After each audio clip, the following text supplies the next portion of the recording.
Good morning, Moonhaven Falls. This is Audrick Cashmere. Now, not to be dramatic, but we almost lost the town last night.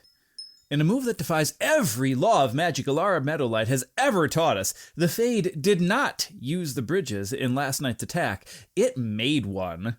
It seems that this Fade is a more canny opponent than we have been giving it credit for. While it has been a week since the last surge of activity, we have been giving the Fen a wide berth, kind of a live and let live to whatever new creatures are currently living there, giving them time to settle, giving us time to come to grips with the new equilibrium with the Shadowfen's upgraded status, but it seems our new neighbor is not so content. Using the heavy spray of the falls and weaving it with shadows until the mist became as solid as a frozen lake, the Fade launched an attack on the southeast quadrant of town last night. It and its minions were about halfway across in the air, bypassing our guards entirely and sliding toward the docks like snakes in the grass. The only reason you're hearing this on the air instead of having to fight for your life last night was because of young Pippin Tiller, a stable hand who noticed the oil lamps along the water's edge were dimming, but not flickering out. Rather, more like they were being smothered. He raised the alarm just before the first of the Rift Vipers reached the pier. The closest guard post responded with everything they had, and the local innkeepers and patrons came charging out, bearing torches, helping to keep the Shadow Bridge from connecting to our island. But it still looked to be quite a fight shaping up, at least until the mages arrived and started casting solar flares into the mist. Lucky for us, a bridge of shadow shatters like glass under the light of the sun. The Fade was spotted briefly one last time, however, standing atop the remains of its bridge above the rapids before vanishing back into the Shadowfen. It seems that it has realized Moonhaven isn't easy prey. It has retreated to the swamp, but Gary warns us, a Fade doesn't forget. It just waits.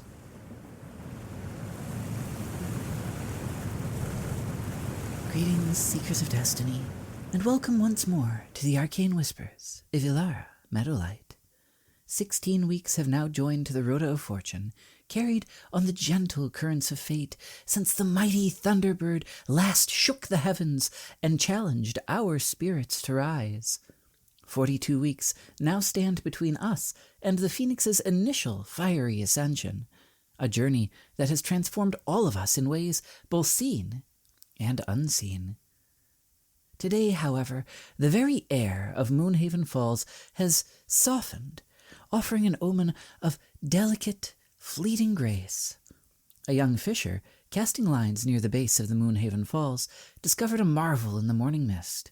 A bridge of pure, shimmering spider silk spanning the top of the falls and glowing with an inner luminance. Though it looked as fragile as a dream, a stray mountain cat was seen trotting across it, its weight supported by nothing more than gossamer and magic. The Gossamer Bridge is a herald of respite, a brief, beautiful interval granted by the web of necessity. It suggests that the great storms have paused their assault, providing a moment to cross the troubled waters of our lives with ease before the next climb begins. A special note on the Gossamer Bridge sighting. The vision of the Gossamer Bridge is an omen of divine timing, a temporary peace, and a reminder that strength is not always found in iron and stone. Sometimes the softest path is the surest. For all, this signifies a period where the universe offers a hall pass from hardship. Do not rush this crossing. Use this stillness to mend your gear, share a meal, and catch your breath.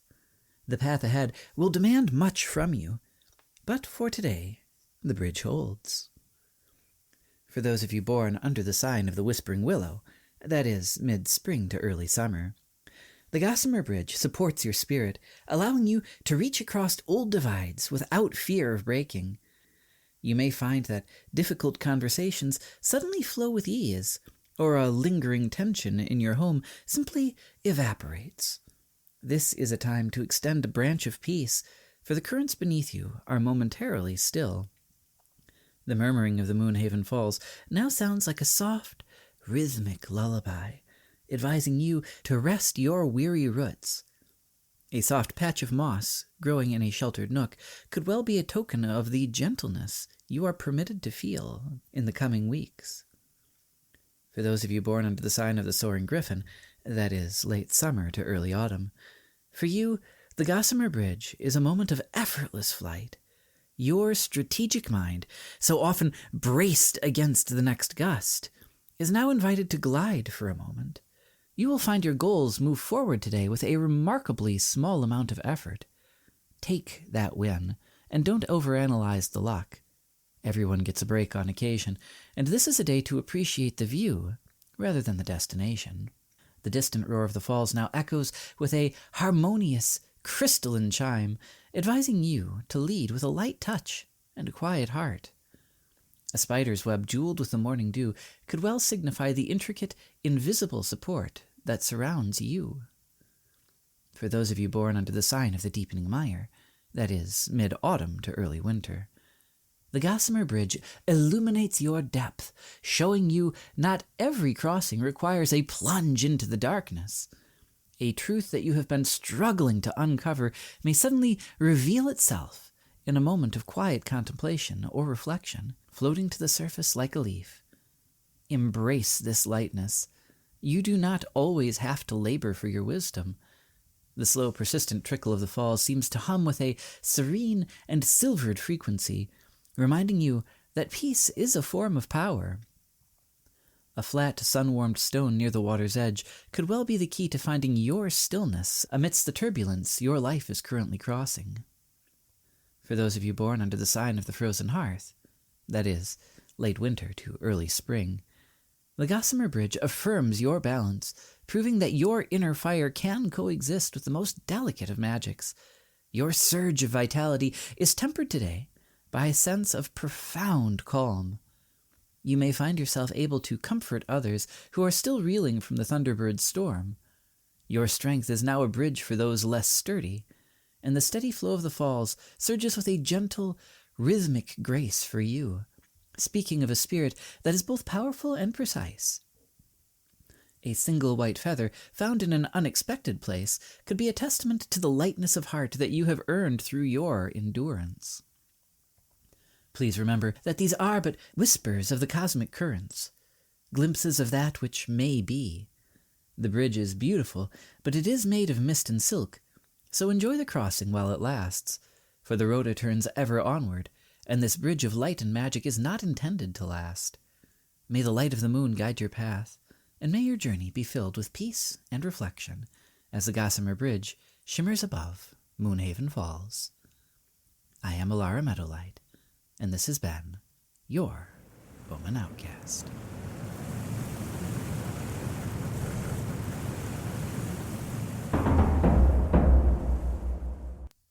Good afternoon, Moonhaven Falls. This is Ignis, the scaled sophisticate. I observed several of your bakers yesterday morning standing over their mixing bowls and whispering encouragement to their dough. While the bread was excellent, I assure you the yeast cannot understand you. It is, however, quite marvelous to see you're paying attention to the quiet transformations of your world. You are no longer merely surviving the day, you are studying it. And several of you around town have begun to use more music, noting its effect on both the plants and even your neighbors. Truly marvelous. This week we shall look at the tools of the trade, the simple things that keep us grounded, and the invisible threads that tie a community together. Please prepare yourselves. The steps are getting steeper, but I have faith in your footing. The answers to last week's riddles are as follows: a pillow, a nail, yeast or dough, a key, an anchor, spectacles or eyeglasses, and kindness, or if you prefer, love or joy. I was quite pleased to see the thoughtful answers we've been getting lately. Timmy was quite keen to share some of the more creative ones, and I couldn't help the small spark of pride in you all for the creativity and wit that some of the answers required. The first of this week's riddles goes as follows. I have a soul, but no soul. I have a tongue, but cannot speak a word. I am bound with care in the morning, but kicked to the corner at night. What am I? The first of 7 new paths. Timmy has cleared his desk of the dough samples, so you may submit your parchments without fear of them getting sticky. Please, show me what you've learned this week, little ones. Until next week, Moonhaven, keep your eyes on the horizon and your lanterns lit.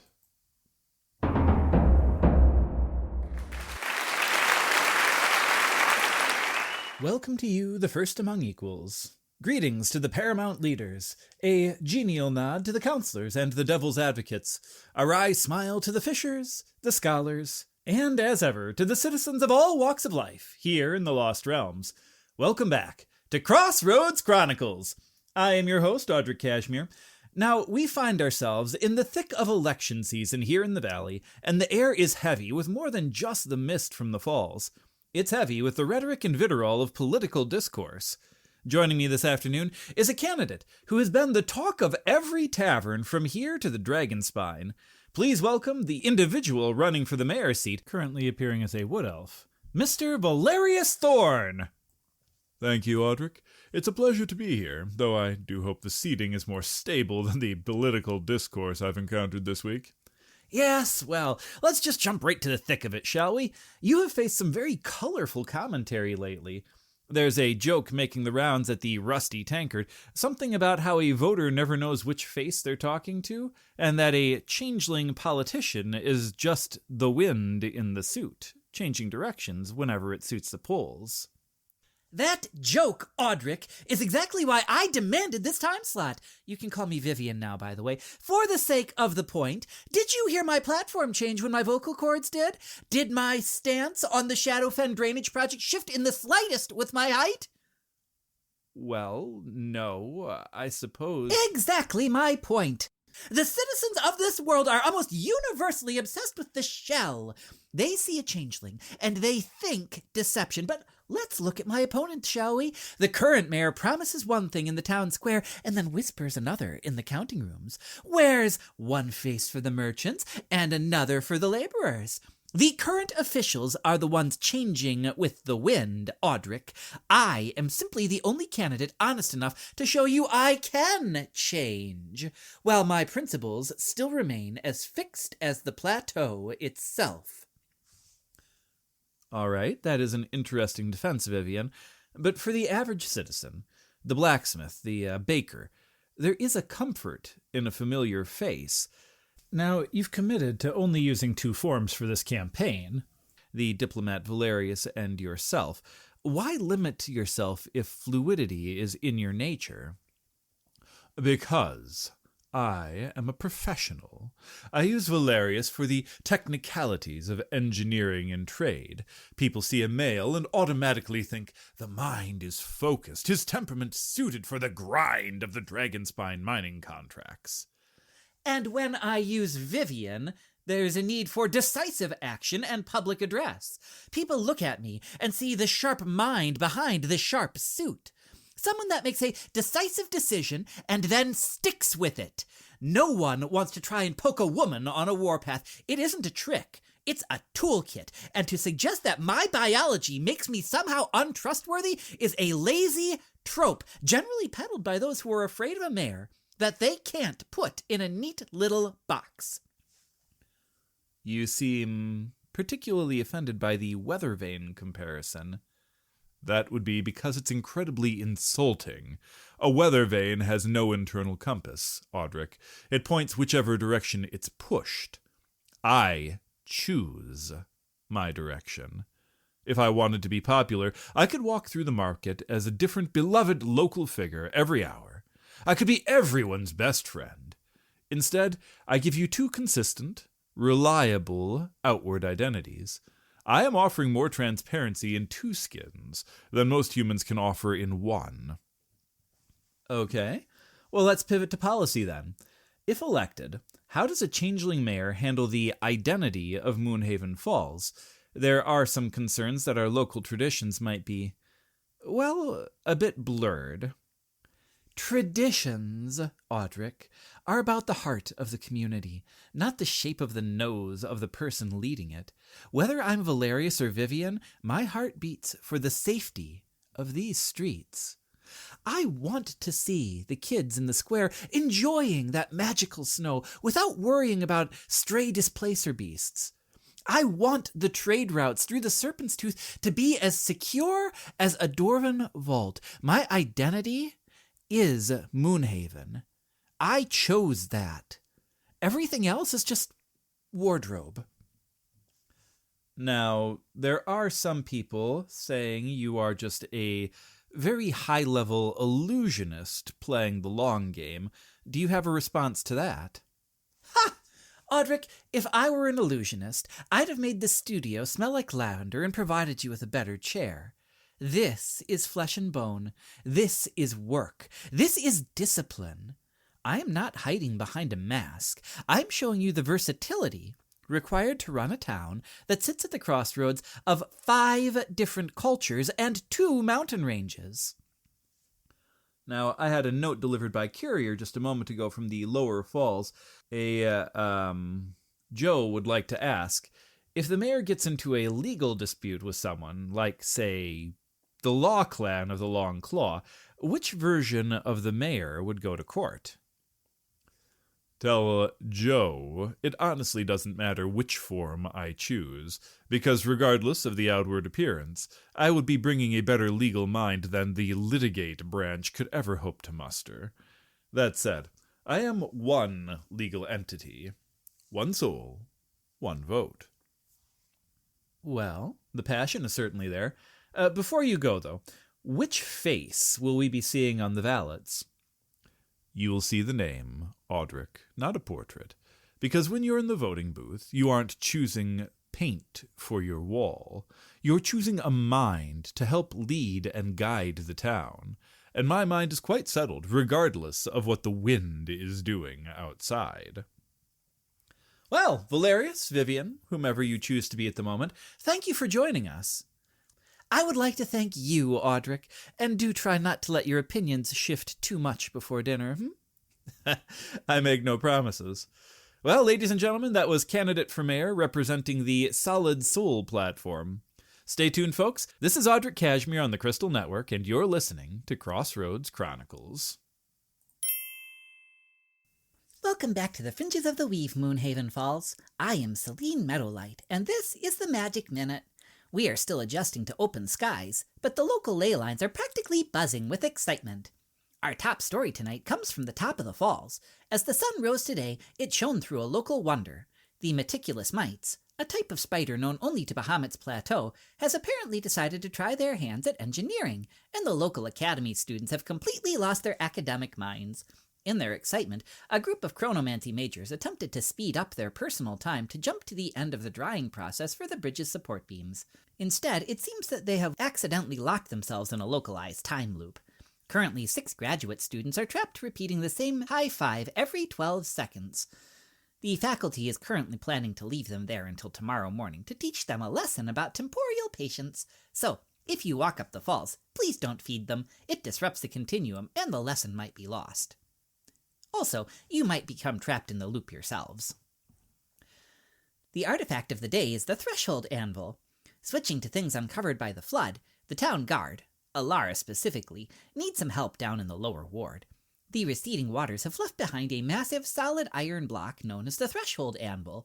It is a fascinating piece of abjuration lore. It permanently radiates a 50-foot aura of absolute fortitude. This makes any structure within its range completely immune to collapse or structural damage, making it incredibly useful. Sadly, it also weighs around 4,000 pounds, and is currently sitting directly in the middle of the river. We can't move it, and the boats haven't been able to budge it, so until a high-level wizard can cast Reduce and Levitate on it, we've simply marked it as a navigational hazard. So mind your keels if you're casting off around dusk. Rumor has it that Lord Kendrick has taken an interest in it, and may be considering using his authority to declare it this year's arcane tax, if we can get it out of the river. Now for the laws of reality. 5th magical revision. Since the local population boom following the launch of the crystal radio, space has slowly become somewhat tight. While new buildings are being put up to house our population boom, I feel that we should discuss the laws of spatial aggregation, or as combatants sometimes call it, sharing a workspace with your allies. Now this sounds interesting. All right, I got the perfect scenario. Let's say a giant river toad gets into the town square, and I want to stand next to our resident Goliath bouncer to chop at it.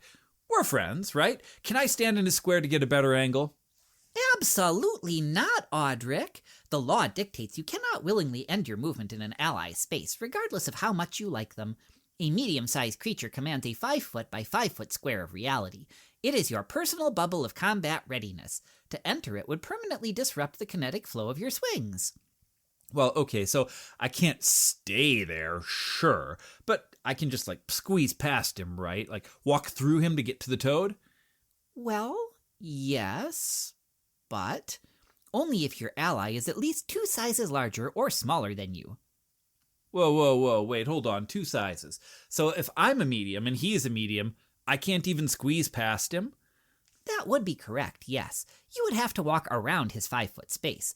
But if you're fighting alongside a huge creature, say a friendly young dragon like Ignis, you can freely move through his space because he is at least 2 sizes larger. However, the weave does demand attacks. His space counts as difficult terrain for you. Difficult terrain? He's my friend. He's actively letting me walk under his legs. Why is it taking me twice as much effort to walk past him? Because, Audrick, a huge creature has a massive spatial footprint. You are dodging his tail, avoiding his talons, and trying not to get stepped on. The universe does not care about your friendship, merely the sheer density of meat and bone in that square. Right, fine, okay, so I can scurry under a giant dragon, but it's slow. What if I want to fight from under there? I could just stand between his feet and shoot my crossbow, right? You can pass through, Audrick, but you need to remember the first law. You cannot end your turn there. If you try to stop and set up camp under his belly to shoot your little bow, the universe will undoubtedly cause an issue. You'll likely be hit by a leg or maybe his tail as he shifts around during the fight, and that would shift you to the nearest unoccupied space. Okay. Well, if the universe won't let me fight from between a dragon's front legs, why not from his back, huh? I can't stand in his space, but could I use an ally as a mount? Yes, the Cavalier Gambit. Yes, Audrick, technically you can ride an ally, provided they are at least 1 size larger than you and have the appropriate anatomy to carry you. But do not think that this clever shortcut is breaking the rules of space. The weave simply has a different separate tax for that. Oh, come on! What tax? I'm just sitting there! First of all, mounting or dismounting costs exactly half of both of your total movement speed for that entire 6 seconds. If you have 30 feet of movement, it takes 15 of them to scramble up into a dragon's back. Second, your initiative becomes bound to that of your mount. If you are controlling an intelligent ally like Ignis, well, actually you can't control an intelligent mount. He moves on his own initiative, does what he wants, and attacks what he wants. But if he decides to fly, say, 500 feet in the air on count 12, you are going with him, whether you want to or not. Yeah, okay, so he retains his free will. That's fair. He's a dragon, but surely I'm safer up there, right? Kind of, but not really. If an enemy were to attack Ignis with a spell that forces a reflex or dexterity save, say a burst of lightning, and he successfully dodges it, you do not automatically do so as well. And if someone were to hit Ignis and knock him prone, or forcibly move him, you would have to make a dexterity check or fall off. Also, remember what I told you my mother said about gravity last week, Audrick. You would hit the ground, and it would hurt. Okay. So, if I ride the dragon, I lose half my movement climbing up on his back, and thereafter go wherever he feels like moving, and then if he gets tripped, I potentially plummet to my doom? Well, yeah. The universe allows you to be a rider, but it absolutely refuses to make it comfortable or easy. No camping under the dragon, no riding the dragon, no high-fiving the grad students. Pfft, I think I'll stay in the booth. That's probably for the best. Better keep your distance, Moonhaven, and respect personal boundaries, both magical and physical. This has been Selene Meadowlight with the Magic Minute.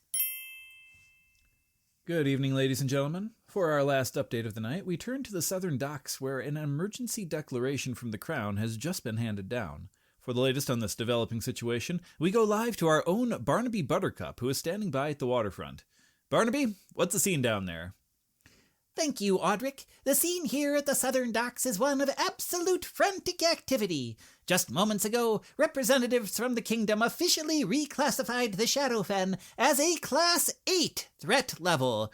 The atmosphere shifted instantly. The rumors we've been hearing all week have been confirmed. There is an active Fade presence within the marshlands. As a result of this Class 8 designation, the gates to the Southern Causeway are being barred. Effective immediately, only gold-tier adventuring parties or higher are permitted to enter the Shadowfen on quests. All lower-tier contracts have been suspended indefinitely until the Fade has been definitively dealt with. Local sellswords and gatherers are currently being turned back at the checkpoint, leading to no small amount of shouting, as you can probably imagine. But the biggest news here is the immediate, decisive response from the plateau. Lord Kendrick has wasted no time. He has personally ordered the immediate deployment of glowstone lights across the entirety of the shoreline facing the Shadowfen. Right now, crates of glowing ambient stones are being unloaded from the castle wagons by the dozen. Furthermore, Lord Kendrick is personally funding a civilian night patrol for the east side of the island. Their sole mandate? Maintain those glowstone lights through the night, and keep the vigilant watch for potential incursions across the water. The pay is being described as generous, and the lines are already forming at the Harbor Master's office for volunteers willing to brave the night watch. For now, the mood is tense but organized. Back to you at the station, Audrick. A sobering reminder of exactly how quickly the tides can turn. Our thanks to Barnaby Buttercup reporting live from the southern docks. Citizens on the east side are advised to remain indoors at night unless part of the official patrol, and to report any unusual flickering along the shoreline to the town guard immediately. With that, we conclude tonight's broadcast. Keep your wards charged, your lanterns lit, and, as always, thank you for tuning in to the Crystal Network. This is Audrick Cashmere. Good night, Moonhaven Falls.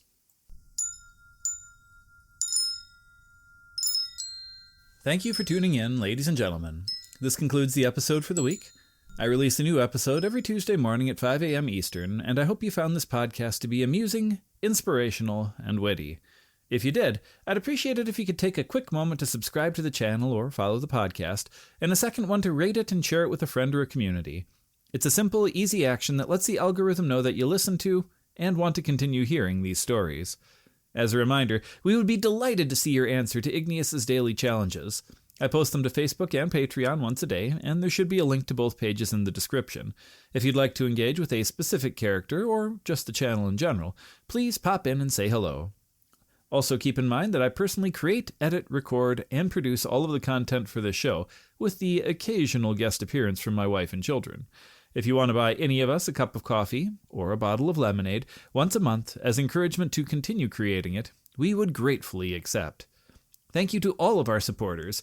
My family and I genuinely appreciate all of you for showing your support and tuning in every week, and we would like to thank you for continuing to do so. I look forward to seeing you in the comments, and I hope you tune in again next week.